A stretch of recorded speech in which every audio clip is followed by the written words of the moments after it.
नमस्कार। आकाशवाणी जयपुर अजमेर से प्रस्तुत हैं प्रादेशिक समाचार।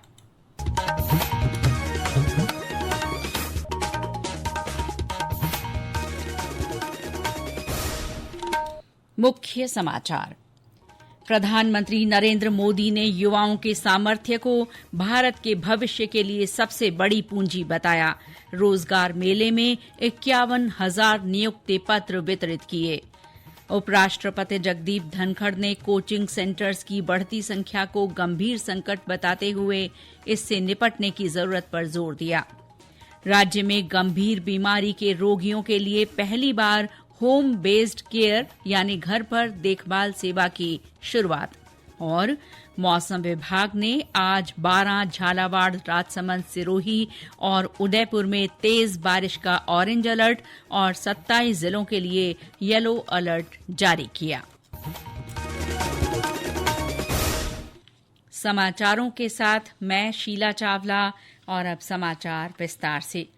प्रधानमंत्री नरेंद्र मोदी ने कहा है कि युवाओं का सामर्थ्य भारत के भविष्य की सबसे बड़ी पूंजी है। रोजगार मेला युवाओं को सशक्त बनाने और विकसित भारत के निर्माण में उनकी भागीदारी के लिए सरकार की प्रतिबद्धता को बताती है। प्रधानमंत्री आज वीडियो कॉन्फ्रेंसिंग के माध्यम से विभिन्न सरकारी विभागों में 51,000 से ज्यादा युवाओं को नियुक्ति पत्र देने के बाद रोजगार मेले में बोल रहे थे। उन्होंने कहा कि सरकार ने 1 लाख करोड़ रुपए आवंटित कर निजी क्षेत्र में रोजगार प्रोत्साहन योजना को मंजूरी दी है। प्रधानमंत्री ने कहा कि लोकतंत्र और मानव संसाधन देश की प्रभावी ताकतें हैं।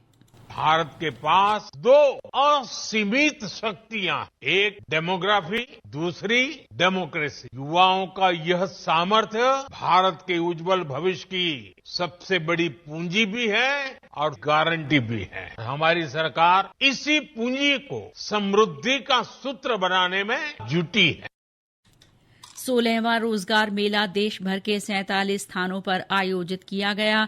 प्रदेश में अजमेर, बीकानेर, जयपुर और जोधपुर में ये मेले हुए। जोधपुर में केंद्रीय मंत्री गजेंद्र सिंह शेखावत ने, बीकानेर में अर्जुन राम मेघवाल ने और अजमेर में केंद्रीय कृषि राज्य मंत्री भागीरथ चौधरी ने नियुक्ति पत्र प्रदान किए। इधर जयपुर में केंद्रीय मंत्री भूपेंद्र यादव ने नियुक्ति पत्र वितरित कर युवाओं को बधाई दी। मीडिया से बातचीत में श्री यादव ने कहा कि रोजगार मेलों के जरिए लाखों की संख्या में युवाओं को नौकरियां मिली हैं। यहाँ पर 147 से ज्यादा नौजवानों के नियुक्ति पत्र दिए गए हैं और हम उन सभी को बधाई देते हैं, शुभकामनाएं देते हैं और विश्वास करते हैं कि देश में प्रधानमंत्री जी के नेतृत्व में रोजगार का सृजन आगे बढ़ता रहेगा और भारत 2047 के विकसित भारत पे आगे बढ़ता रहेगा। रोजगार मेलों के दौरान नियुक्ति पत्र पाने वाले युवा काफी उत्साहित नजर आए। उन्होंने इस पहल के लिए सरकार का आभार जताया। इसके साथ ही राष्ट्र निर्माण के लिए ईमानदारी से कर्तव्य पालन की बात कही।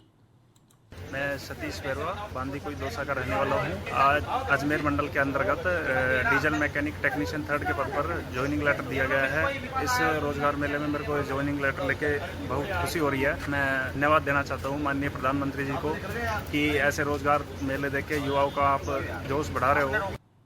अपॉइंटमेंट लेटर मिला है एम्स जोधपुर पे and I am appointed as nursing officer. Rozgar Mela जो कि ऑल ओवर इंडिया ऑर्गेनाइज हो रहा है, इससे ये फायदा है कि हमें अपॉइंटमेंट लेटर का वेट नहीं करना पड़ता है कि एक रिस्पेक्टफुल तरीके से अपॉइंटमेंट लेटर हमें दिया जाता है। मेरा चयन टेक्नीशियन पद पे हुआ है रेलवे विभाग। रोजगार मेले के लिए मैं ये कहना चाहूंगा कि ये बहुत ही ट्रांसपेरेंट मीडियम है। इससे हमें ये पता चल जाता है कि हमें कब ज्वाइनिंग मिलेगी और इसके लिए मैं सर बहुत ज्यादा धन्यवाद देना चाहूंगा। उपराष्ट्रपति जगदीप धनखड़ ने कोचिंग सेंटर्स की बढ़ती संख्या को गंभीर संकट बताया है। उन्होंने कहा कि ये स्थिति चिंतनीय है और इससे निपटना होगा। उपराष्ट्रपति ने कहा कि अंकों की होड़ से कई तरह की मनोवैज्ञानिक समस्याएं पैदा हो सकती हैं। श्री धनखड़ आज कोटा के IIIT के दीक्षांत समारोह में बोल रहे थे। उन्होंने कहा कि युवा हमारे देश की संपदा हैं। हमें तकनीकी नेतृत्व में आगे बढ़ना होगा। उपराष्ट्रपति ने युवाओं से नौकरी करने की जगह रोजगार देने वाला बनने का आग्रह किया। उन्होंने कहा कि दीक्षांत शिक्षा का अंत नहीं है, बल्कि जीवन भर सीखने का प्रयास करते रहना चाहिए। Remember, learning never ends. दीक्षांत शिक्षांत नहीं है, शिक्षा का अंत कभी नहीं होता है। The only constant in life is change. You have to change, but to change for the better, you have to engage in constant learning, and it graduates at one time into self-learning. समारोह में राज्यपाल हरिभाऊ बागड़े ने विद्यार्थियों से शोध पर ध्यान देने की बात कही। उन्होंने कहा कि ज्ञान का उपयोग सभी लोगों के हित के लिए होना चाहिए।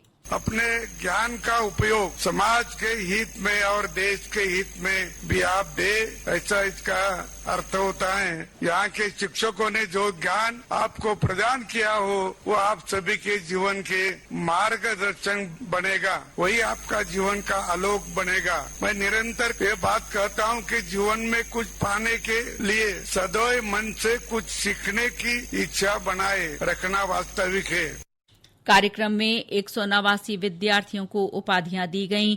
बीटेक और एमटेक में अव्वल रहने वाले 2 विद्यार्थियों को स्वर्ण पदक से नवाजा गया। प्रदेश में राइजिंग राजस्थान निवेश सम्मेलन के तहत हुए समझौतों को धरातल पर उतारने के लिए मिशन मोड पर प्रयास किए जा रहे हैं।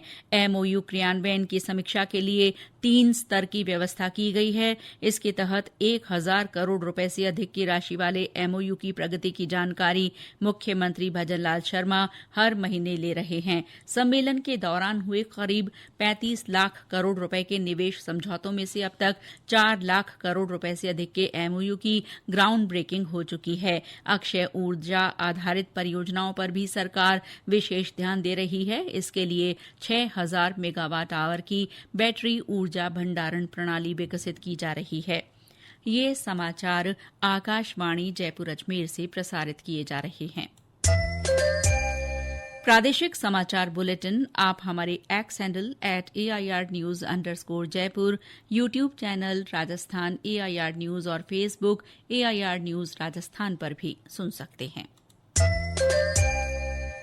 राज्य में गंभीर बीमारियों से पीड़ित रोगियों के लिए पहली बार होम बेस्ड केयर यानी घर पर ही देखभाल की शुरुआत की गई है। कैबिनेट मंत्री जोराराम कुमावत ने विशेष वाहन को हरी झंडी दिखाकर पाली से इस पहल का शुभारंभ किया। सीएमएचओ डॉ विकास मारवाल ने बताया कि राष्ट्रीय पैलिएटिव केयर कार्यक्रम के तहत ये शुरुआत की गई है। इस वाहन से प्रशिक्षित चिकित्सा कर्मियों की टीमें मरीजों के घर जाकर उनकी देखभाल करेंगी। इस पहल से गंभीर बीमारियों से ग्रस्त उन रोगियों को बड़ा फायदा होगा जो अस्पताल जाने में असमर्थ हैं। अन्य जिलों में भी ये सेवा जल्द शुरू की जाएगी। खाद्य मंत्री सुमित गोदारा आज श्रीगंगानगर दौरे पर रहे। उन्होंने रसद विभाग के अधिकारियों के साथ बैठक की। इस दौरान श्री गोदारा ने अधिकारियों को नियमित रूप से क्षेत्र का दौरा कर गिव अप अभियान के लिए लोगों को प्रेरित करने के निर्देश दिए। उन्होंने कहा कि इसके लिए उचित मूल्य के दुकानदारों से संपर्क किया जाए और 31 अगस्त तक ज्यादा से ज्यादा लोगों से स्वेच्छा से नाम हटवाने का आग्रह किया जाए। अजमेर में राष्ट्रीय राजमार्ग 48 पर आज एक हादसे में एक छात्र की मौत हो गई और 8 बच्चे गंभीर रूप से घायल हो गए। दुर्घटना विजयनगर के पास स्कूल बस और निजी बस के बीच टक्कर से हुई। विजयनगर थाना प्रभारी करण सिंह खंगारोत ने बताया कि हादसा ओवरटेक करने के कारण हुआ। वहीं जयपुर दिल्ली राजमार्ग पर रोडवेज बस और कंटेनर की टक्कर में बस में सवार 12 यात्री घायल हो गए। हादसा बहरोड क्षेत्र के दादा की ढाणी के पास हुआ। घायलों को बहरोड के सरकारी अस्पताल में भर्ती करवाया गया है।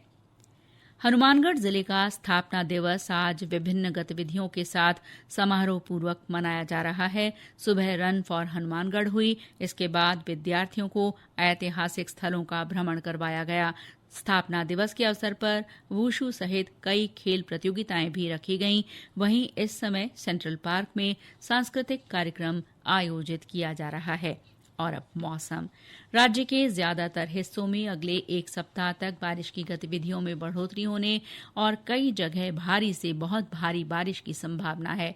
मौसम विभाग ने आज 12, झालावाड़, राजसमंद, सिरोही और उदयपुर में तेज बारिश का ऑरेंज अलर्ट और 27 जिलों के लिए येलो अलर्ट जारी किया है।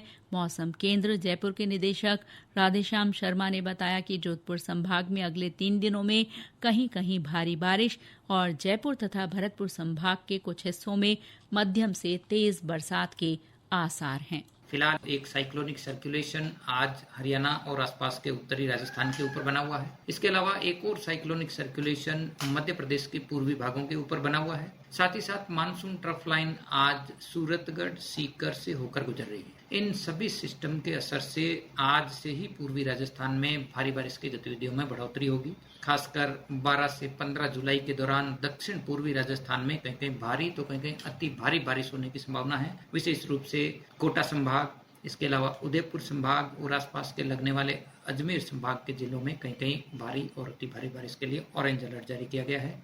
इसके अलावा बीकानेर संभाग में भी 14 से 16 जुलाई के दौरान कहीं कहीं मध्यम से तेज कहीं कहीं भारी बारिश होने की संभावना है। इस बीच प्रदेश के जल स्रोतों में करीब 58% पानी की आवक हो चुकी है। छोटे बड़े 693 बांधों में से 76 लबालब है, वहीं 406 बांध आंशिक रूप से भर गए हैं।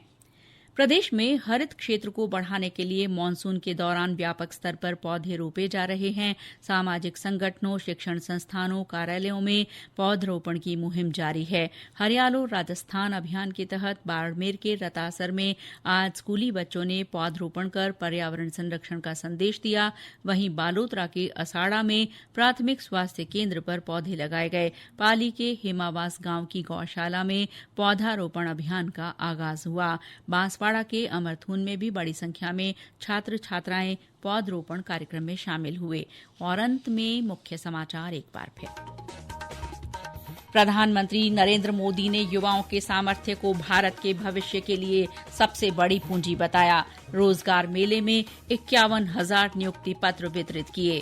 उपराष्ट्रपति जगदीप धनखड़ ने कोचिंग सेंटर्स की बढ़ती संख्या को गंभीर संकट बताते हुए इससे निपटने की जरूरत पर जोर दिया।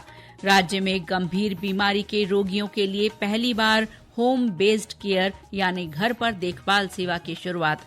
और मौसम विभाग ने आज 12, झालावाड़, राजसमंद, सिरोही और उदयपुर में तेज बारिश का ऑरेंज अलर्ट और 27 जिलों के लिए येलो अलर्ट जारी किया।